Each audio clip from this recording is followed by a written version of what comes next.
Hey everybody, it's Sardek here, and I am excited because you're in for a treat. Listen, They are? Yes, they are. Okay. They have no idea what they're in for.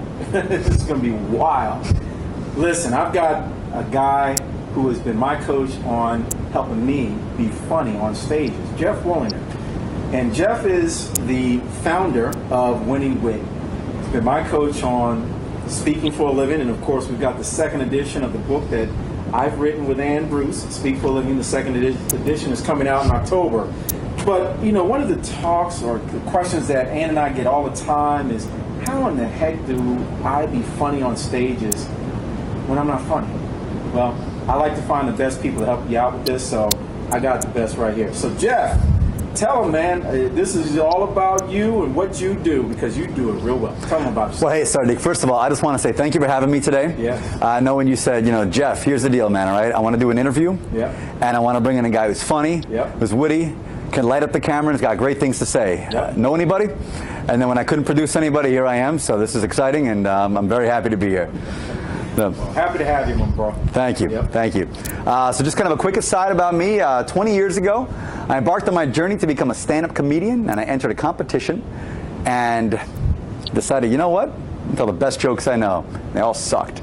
All 5 of them. Got up on stage, but it wasn't just the jokes. There was a woman in the front row who was giving me the evil eye, staring me down. And eventually, she got nasty, belligerent. She said, "You suck! Get off the stage! You're done, you loser!" And I got tired of it, so I eventually said, "Enough, Mom, enough. I get it, okay?" Well, 20 years and a lot of shows like that, but thankfully a lot of many better shows, you could say. I decided to start my company called Winning Wit, where I created a Frankenstein's monster of my experience on stage, my experience working with Sardek in the learning and development world, my experience as a recruiter. I said, how can I make everyday people into extraordinary stage performers? He does it really well.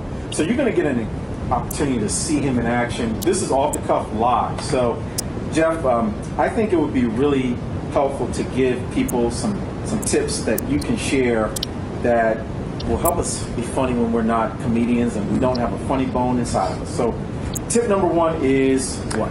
Tip number 1 is to realize that half the comedians out there aren't even funny, so don't feel bad. You've probably seen them too. So don't feel too bad if you're coming into a show and thinking, I'm not sure if I'm good. The good news for you, most people are not expecting you to be funny. They want good content.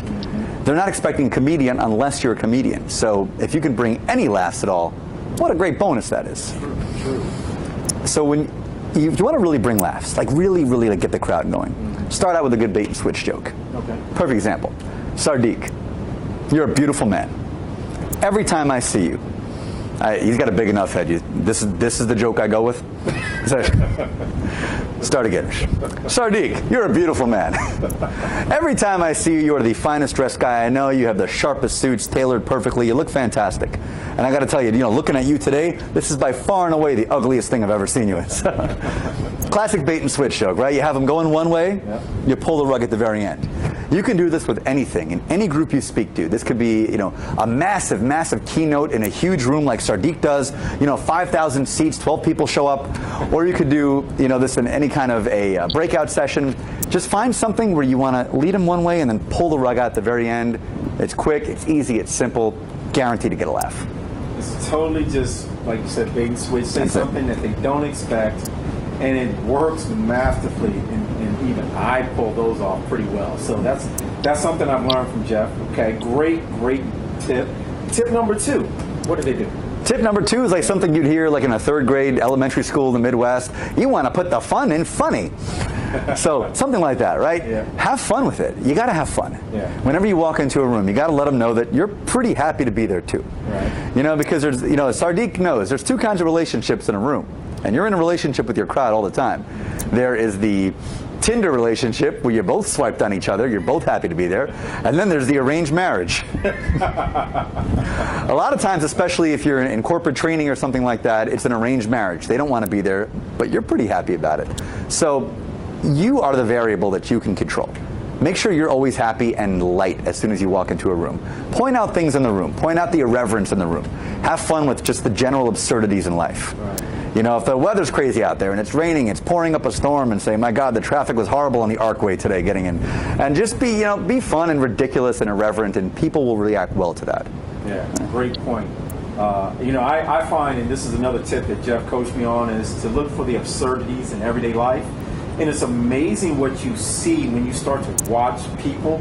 I mean, I don't know how many of you have ever done this, but when you're driving, just watch people in traffic, especially when you're going slow, real slow. Just look over at people. You'll find that more than 70% of the people will pick their nose when they're in traffic. I'm just saying. Well, where I grew up, half the people pick their nose and they do this, but that's well. Right. So, okay, so the absurdities in life. Okay, what's another way that they can manufacture jokes without having to have extensive formulas or go to acting school or comedy school? Well, first of all, if you go to acting school, you won't learn anything. You know I love you, actors. You know I love you. Self-deprecation is a great source of humor. It is a fantastic source of humor. So if you have a joke that bombs, but you still want to get a laugh, just make fun of yourself. You know, we all screw up, right? Yep. Most of us. Yeah. I screw up on a regular basis. I've made the mistake of using the word bomb in places where bombs are actually used. It's not a good feeling when you realize that you made a mistake culturally like that. Mm-hmm. Yeah. I mean, this is no joke, he went to a war-torn part of the world, and he used a joke about bombs, and I said, Sardek, you're never going to Iowa again. That's it, we're done. That's the end of it. We're finished. You know, my all-time favorite mistake is over in a place where they use military apparatus. So I was in a place in a country where well, we have drones here that we are now flying around as hobbies. And I asked them, are drones popular here? And the response was, yeah, they bring bombs. Oh my God. Drones. Wow. We thought we weren't going to talk about Ohio State fans here, but yeah, here we are. So, here we are. I love you, Ohio State fans. OHIO. No, he didn't. Michigan State. So, all right. Yeah. So yeah, be irreverent, right? Have fun. Just banter. Just like we were doing, just banter. So if you have people in your audience that you don't know, just banter with them. You know, have a little fun. Don't be afraid. You take a little rib here and there, a little cheap shot here and there. It's fine. Just know your limits. Yes. And don't get too comfortable with somebody who is not warming up to that. So if you want to be funny by pointing out everyday things, that's great. Just don't engage somebody who is completely shut down and shut off. Great point. And that's the next thing, which is not everyone's going to love you. Right. This is a hard lesson for Dr. Love here to learn. Yeah. Not everyone's going to love you. They're not going to give you all that all the time. Not all the time. Not all the time. So there's always going to be a few hecklers in the room. You've seen them. I've seen them. Just talking about them earlier today. Yep. Some real fun ones out there. But don't focus on them. Focus on the people who are laughing at your jokes. Focus on the ones who like your stuff. And just get them laughing more, because the contagion effect of laughter is going to get the people in the room who are like the wallflowers to start laughing too. That's true. The hecklers, Don't even worry about don't even worry about them. They got issues. It's not a very nice thing to say. It's completely accurate, but it's not a very nice thing to say. Very true. It's very true, though. So, so these are some wonderful tips that you've gotten from Geoff.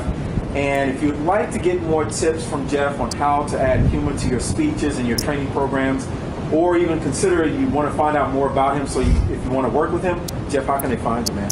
How can they find me? Yeah. The men's room at Penn Station is where I do most of my business. And we've taken many takes of this, by the way, and this gets them every time. It gets them every single time. I love that, Geoff. So put on it, yeah. It's not Penn Station when it's a better financial week. You can find me. You can find me on my website, which is winningwit.com. That is winningwit.com.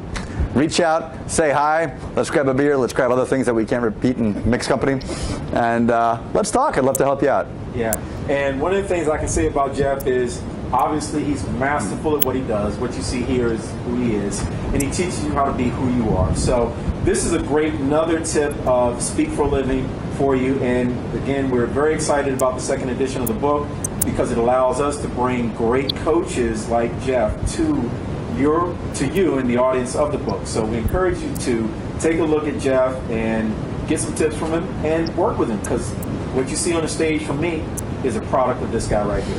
And buy this book. I truly cannot stress this enough. When I first got a copy of the first edition, it was 8 years ago, written by Ann Bruce, absolutely, positively changed my life. That book turned me into a speaker. That book is what landed me a career as a professional speaker. And now that we have the second edition coming out with Sardek's brilliance added to it, it can only go downhill from here. But it probably has some of the good nuggets from round one, so definitely buy this book. I promise you, it will change your life. Indeed, and I had the same experience with the first edition, and that's how I ended up here. It's kind of ironic that Ann got us both here where we are today. So that's your Speak for a Living success moment. We appreciate you. Hope you got some great tips. Check this guy out. We'll see you next time.